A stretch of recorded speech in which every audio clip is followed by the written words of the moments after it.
Li Amedê di çandiniyê de yek ji debara sereke ajotina pemboye.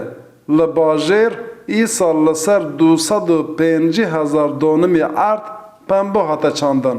Lê nexweşiya lîgûsê li pembo da û gûzikên pembo pûç kirin.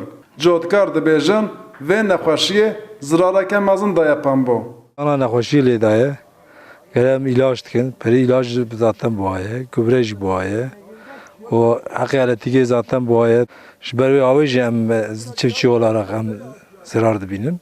Meze em bijmerin, meze yek. Endeziyarên zîraetê ji bo ku pêşî li vê nexweşiyê bigirin, gihîştin hewara cotkaran. Li gorî endeziyaran, çandiniya bi nezanî dibe sedema van nexweşiyan. مرحله کو هاتین گره و ور درمان کرن و müdahale bi tekniki lazım gere derman bavêjin jotkar. Li gorî rêveberên odeya endeziyarên zîraetê jî her ku diçe pembo qîmeta xwe wenda dike û ji ber vê yekê jî êdî kes li Amedê naxwaze pembo bajo. Ji bo pemboyek bi qelîte ew li riyên çareseriyê digerin.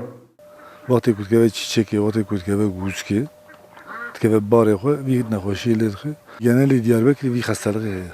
Ti pembojiya vî zamanê de ye.